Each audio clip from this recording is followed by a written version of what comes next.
And there you have it. All 3 rivets are smashed in. Still a bit hot. All 3 rivets are smashed in.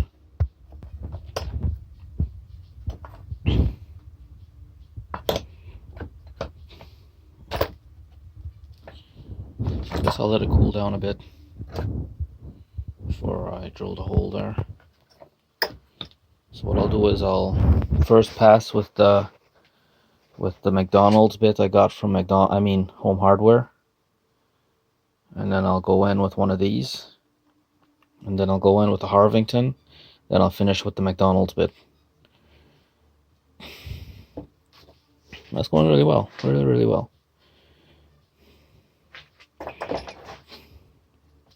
And I'll file those down, and my package should be coming today with the thrust bearings, so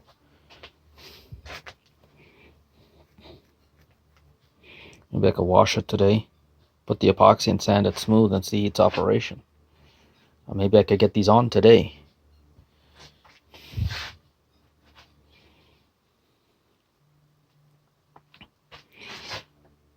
And it didn't take long to do that, you know. I think it took me like, what, 5 minutes, not even, to finish those 2 there. Both of them together. The reason why in the first video you saw me trying to tap this in, I wasn't having an easy time to just put it in with the side cutters, is because I forgot, after I cut it on the vise here, I forgot to take off the burrs. So they were preventing me from just dropping it in the hole. And it cooled down. Well, you could see it changed color, stopped glowing immediately. So surprising how this can absorb so much heat so fast, because as soon as I finished pounding this one in, I was able to put my finger on it and touch it. But not now. Yeah, that one's still pretty hot. But yeah. So I'll wait for it to cool down a bit and then I'll drill out the holes. That's why I didn't drill the hole here. So that once these are all locked into place, that's not moving, and then when I drill the hole there, it's permanent. So, man, I really like rivets. They're fun. They're fun. And you know, I think it's better than welding because this is a mechanical fastener. This is mechanically put together, you know. It's mechanical. As opposed to welding, it's on the molecular level, right? And like if I were doing a job, something like this, I probably couldn't do it because I'm not proficient enough in welding to say, well, I've never welded in my life. Let's just put it that way. However, at the same time, I have not done a lot of riveting as well, you know. This is probably, I don't know, the 3rd time I've ever riveted anything together. So you can see that I have more confidence as a novice with rivets than I do with welding. More confidence and more respect for it too. Because that's a lot of strength right there, you know. That's not going to budge for nothing. And it looks cool too. You know, it's character. That's just plain character, you know. You look at that, it's like, holy fuck. So, I probably could have... No, I think the 1/4 inch is perfect. I think 1/4 inch pins are perfect for this. The first time I ever did riveting was with 3/16 inch stainless steel rod. I don't know what happened to it. I sold it to Louis Marie. What a fucking moron. But, yeah.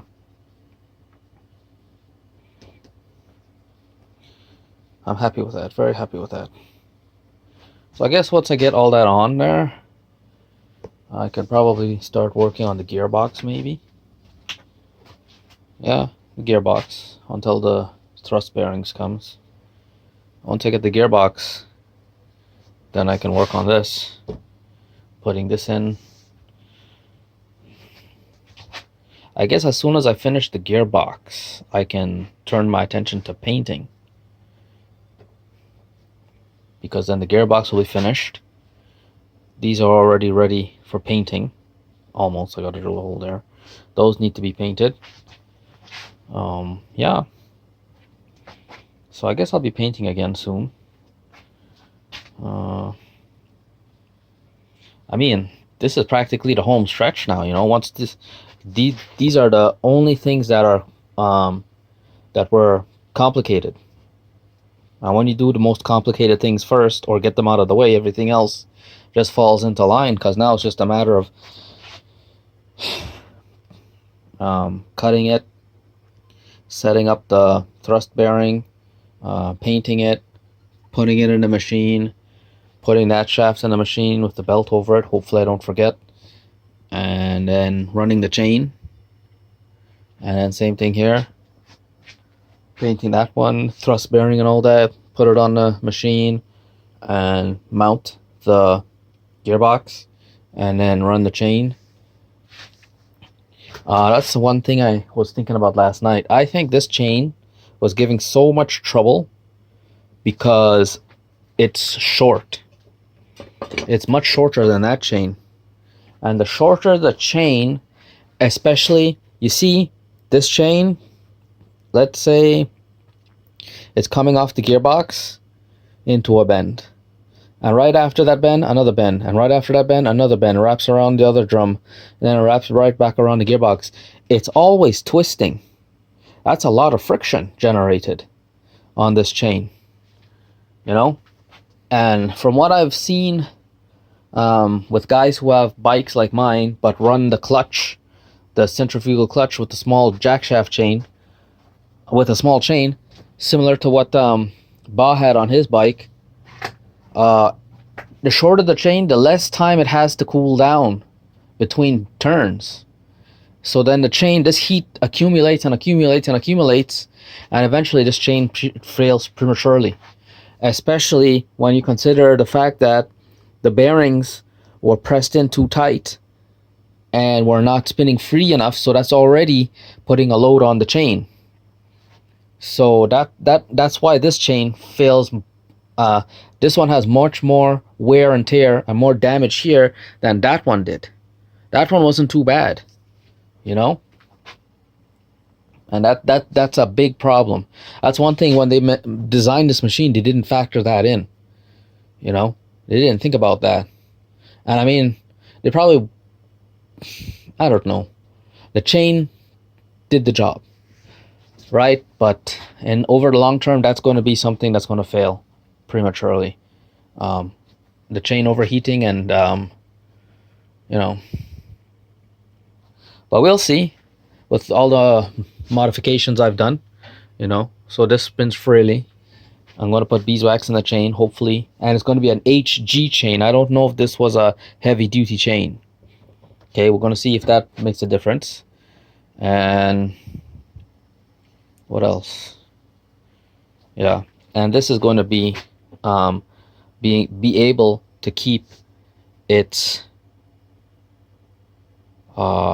geometry, I guess, because it'll be on a much more robust bearing surface. So yeah, I was just thinking about that last night. You know, that chain is shorter. It must be overheating prematurely, you know, getting hotter, you know. And I think that's what the problem is. So, and that chain there is much longer. You know, you think about it, from that hole there, it has to go all the way up to that top pin there before it wraps around the first drum. So that's a lot of time for the chain to release heat into the air and cool down before the first bend, and then the next bend, and then the next bend. Then it has a little distance to come down to the tensioner before it wraps around the tensioner and back towards the shaft here. So that chain is not too bad, you know, as opposed to here. Which is also strange, because the roller with the most wear on it is sitting all over there, which I find very strange. Very, very strange.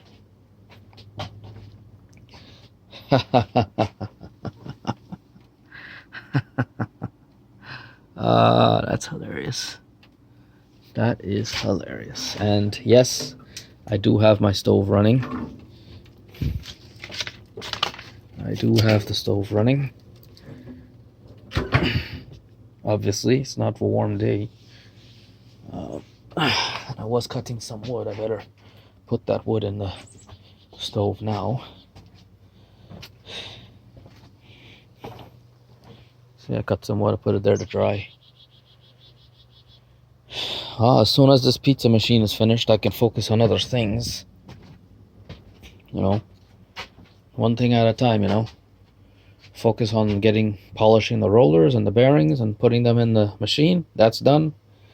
Now I'm focusing on this. This is done now.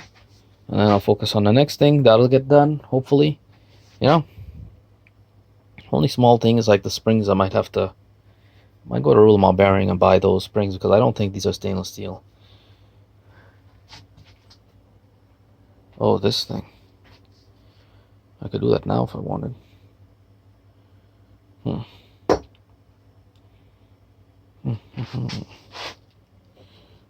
and my battery's down to 1. That's okay. I guess I'll put it to charge. Did I unplug it? No. I'll tell you though, heating this up and smashing it, that was fun. That was fun. That was really, really exciting. That was fun, man. And now that it's together, it's like, man, crazy. You really got to smash it so that it expands inside the hole.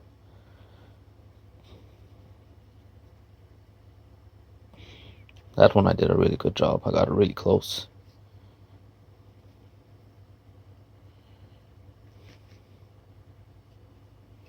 I'm excited to see this running in the machine. Really excited.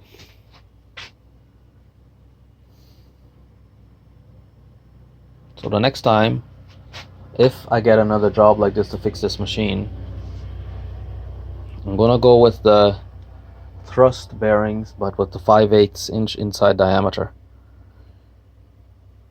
I think that would be the best thing.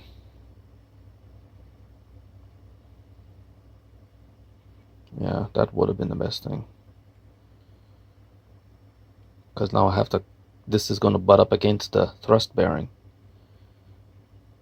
This is going to turn with that. And the thrust bearing, and this is going to stay stationary. I don't know. We'll see when I get the bearing. I'm not going to lie to you, I'm really anxious to cut the chain. Really, really anxious. Now, I think what I'll do is off of that top pin there, I'm going to take 2 of the 2 bolts and I'm going to put them here, 1 on either side. And then the brand new bolts I bought from Rulemont Bearing, I'm going to put all 3 there. That's what I'm going to do. I'll screw them in, mark them, and then cut them.